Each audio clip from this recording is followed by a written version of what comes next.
Hi guys, I'm back doing the review on the How Full Is Your Bucket book. And now a lot has been happening and I have not been posting book reviews, but I'm starting to do it today. So first of all, I'd just like to say I sort of forgot how powerful this book is. I sort of forgot the lessons that I learned from this book. It taught me that I needed to be aware that I have a bucket, an invisible bucket that can be filled or emptied accordingly, depending on my interaction or what I feed myself. So if I feed myself negativity, then that's going to empty my bucket. But if I fill myself with positivity, then that's going to fill up my bucket. And we already spoke about what positivity is. Positivity is anything that builds you up, and, and negativity is simply things that tear you down. So I really want to get back to this book, and I feel like I really need to read it from page one again.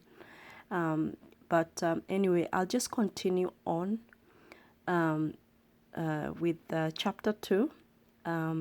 And the chapter 2 talks about, sorry about my daughter drawing on the book.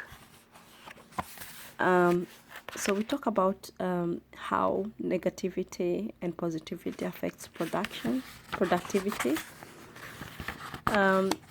So today we're going to look at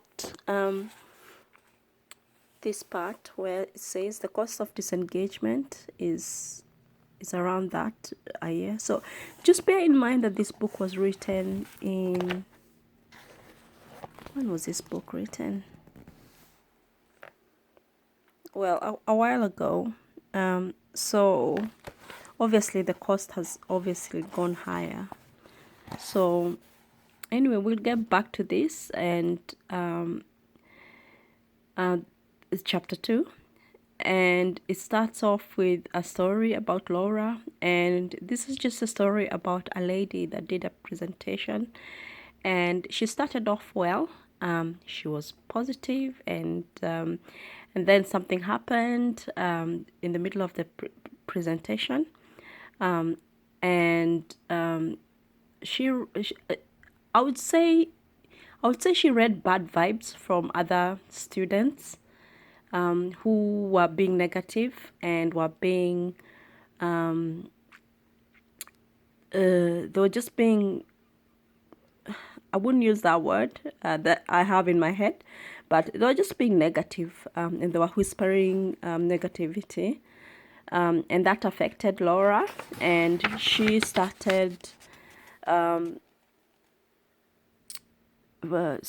having insecurities, and she started not doing very well, and she started doubting herself. So when it was the time to pick up the presentation again, she did not do a good job, and it just spiraled down, because then the lecturer as well just started being negative and just saying negative things about Laura, of how she wasn't happy and all that. So it's basically trying to tell us, the story is trying to tell us that negativity tends to spiral down if it's not managed.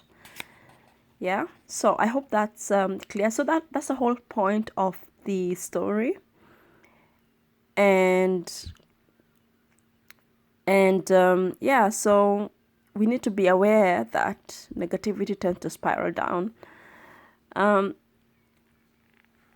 So on the other part of the book, it says it is possible for just 1 or 2 people to poison an entire workforce. So this is talking about the workplace, But we can also apply that to our normal lives.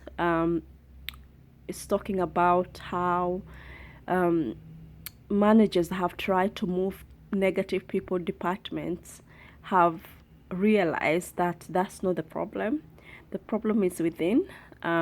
Is the problem is not the location. So if somebody is a negative person and you're trying to move them to a different department, they're only going to drag that negativity to that other department. So there's really no point unless that person is willing to change. Yeah, so tomorrow we'll probably look at this part here, scaring of customers. So that will be interesting to see and to read, because I have personally experienced that, or I've experienced places where I really don't like to go shopping, and because it's just too negative. So anyway, we'll talk about that tomorrow. I can't wait. I hope this was helpful. Okay, thank you. Bye. Have a lovely day. Bye.